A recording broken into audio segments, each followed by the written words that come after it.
मध्य प्रदेश में एक तरफ शिवराज सरकार लव जिहाद को रोकने के लिए फ्रीडम ऑफ रिलीजन एक्ट कानून लागू करने जा रही है, वहीं दूसरी तरफ पूर्व मुख्यमंत्री और बीजेपी की फायर ब्रांड नेता उमा भारती ने इस पर बड़ा बयान देकर सियासी गलियारों में हलचल पैदा कर दी है। उमा का कहना है कि भारत और धर्मांतरण की जरूरत नहीं है। वहीं कांग्रेस को अलविदा कहने के लगभग 8.5 महीने के बाद भी ज्योतिरादित्य सिंधिया किसी न किसी रूप में अपना जुड़ाव बरकरार रखे हुए हैं और मध्य प्रदेश कांग्रेस के अंदर खानों में क्या चल रहा है वे इस बात की पूरी जानकारी तो लेते ही हैं। साथ ही पार्टी की मौजूदा राजनीति कवायदों के साथ भविष्य की रणनीतियों के बारे में सिंधिया तक हर अपडेट पहुंचता है।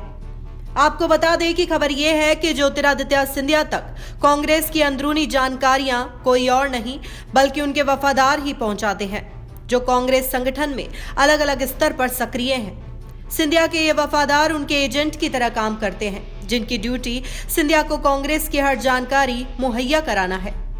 दरअसल ज्योतिरादित्य सिंधिया ने भले ही कांग्रेस का दामन छोड़ दिया हो, लेकिन भविष्य में उनका राजनीतिक रसूख पूरी तरह कांग्रेस पर निर्भर है।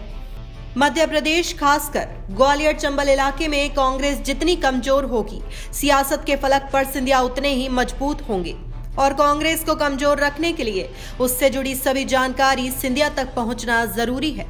इसलिए वे हर तरह का अपडेट लेकर पार्टी की आंतरिक रणनीतियों पर नजर बनाए रखते हैं। खबर तो यहां तक है कि बीते दिनों गोविंद सिंह से जुड़े घटनाक्रम की जानकारी सिंधिया को पहले ही पता चल गई थी। कांग्रेस का एक खाटी वर्ग तो गोविंद सिंह के खिलाफ उपजे विरोध के पीछे भी सिंधिया को ही जिम्मेदार मान रहा है। ज्योतिरादित्य सिंधिया को वैसे तो बीजेपी ने काफी कुछ दे दिया, लेकिन फिर भी उनके भीतर एक तरह की अनिश्चितता कायम है और उन्हें लग रहा है कि बीजेपी के अंदर खुद को मजबूत रखने के लिए व्यक्तिगत मजबूती बहुत जरूरी है। इसलिए वे दल विशेष पर आधारित न रहते हुए अपना अगला खेमा तैयार करने में जुटे हुए हैं। इस खेमे में बीजेपी के साथ कांग्रेस के नेता भी शामिल होंगे। इसे सिंधिया पर आधारित व्यक्तिगत संगठन भी करार दे सकते हैं। जैसा कि हमने कांग्रेस में एक्टिव सिंधिया के वफादारों का जिक्र किया, वह भी बीजेपी के लिए नहीं बल्कि सिर्फ सिंधिया के लिए काम कर रहे हैं।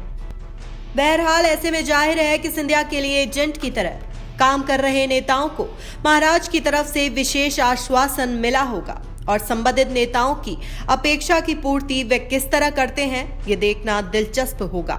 Bureau report, the fact India.